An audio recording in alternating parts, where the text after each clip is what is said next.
my name is Kathleen Lugrich, and I'm the Manager of Visitor Engagement and Programs for the Army Historical Foundation and your host for Army Artifacts, a program for Army Historical Foundation members that demonstrates Army history can be found everywhere. Today, my guest is Edward Luttenberger, the Communications Director for the National Vietnam War Museum in Weatherford, Texas, which is set to open this coming June. And today he is going to talk to us about a CH-34 helicopter that served as part of the presidential fleet during the Eisenhower administration. Edward, thank you for being here today. What can you tell us about this helicopter? Well, thank you for having me, Kathleen. We acquired this helicopter from a museum at Travis Air Force Base in California in June of 2017.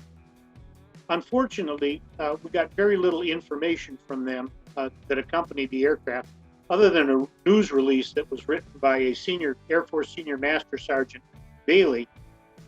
We don't have a lot of history about it, a lot of detail about its history, other than the fact that they did serve in the presidential fleet during the Eisenhower administration and possibly on into the Kennedy administration. During that time, it would have been classified as a VH-34 because it was in the VIP fleet. At that time, the Army, rather than the Marines, was responsible for the helicopter fleet for ferrying the president around. So the call sign at that time would have been Army One rather than the current Marine One that you hear today. The executive VH-34 was also the only helicopter fitted with flotation devices at the time in case of an emergency water landing. The VH-34 served as Army One from 1958 through 1963 when it was replaced by the current Sikorsky VH-3. Now, how many people are needed to operate this helicopter? Generally, it has a crew of three, two pilots and a crew chief.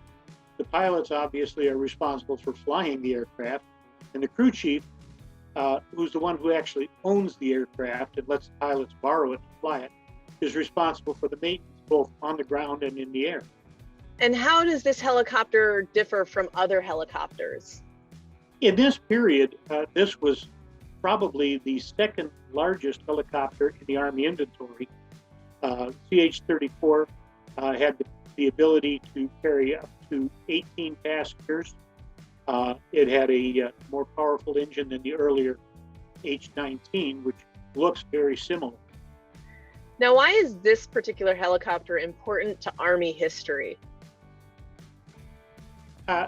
If you look at helicopter usage in the Army, we started out primarily late in the Second World War with a single engine helicopter, single pilot.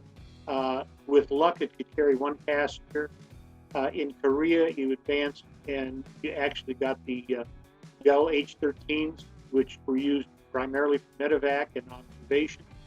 In the early 50s, Sikorsky introduced the H-19, which was a larger cargo helicopter, something the Army hadn't had yet. And the Army really needed helicopters because in 1947, when the Air Force became a separate service, we ended up with absolutely no close air support or transportation for troops that wasn't beholden to the Air Force. And so the Army went the helicopter route. The H-19, like I said, was smaller.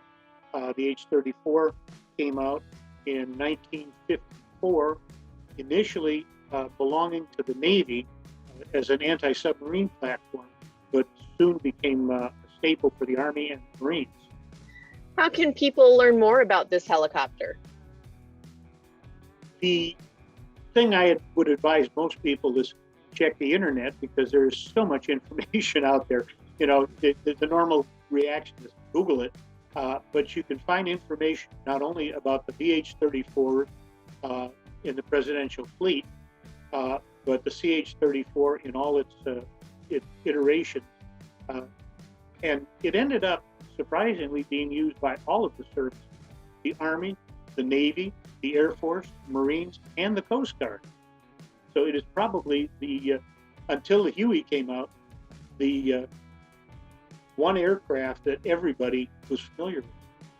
And during the Vietnam War, it was actually used by the Vietnamese Air Force as well. Now, I know the museum isn't open yet, but what other Army artifacts will your museum have that our members should come see? Well, we've got a couple right now that are available.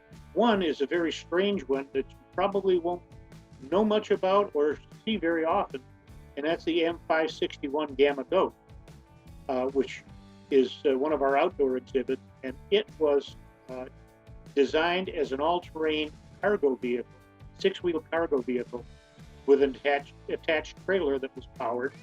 And we also have inside the museum, it will be available for viewing when we do open, an OH-23D, which is painted in school colors of Fort Walters, Texas, which was the primary helicopter school during the Vietnam War. And it's a prime example of one of the aircraft we use for training, almost 40,000 pilots for the Vietnam War. Well, I want to thank you, Edward, for being my guest today. And if any of our listeners would like to learn more about the National Vietnam War Museum, including details about its grand opening in June, please visit www.nationalvnwarmuseum.org. And thank you for watching.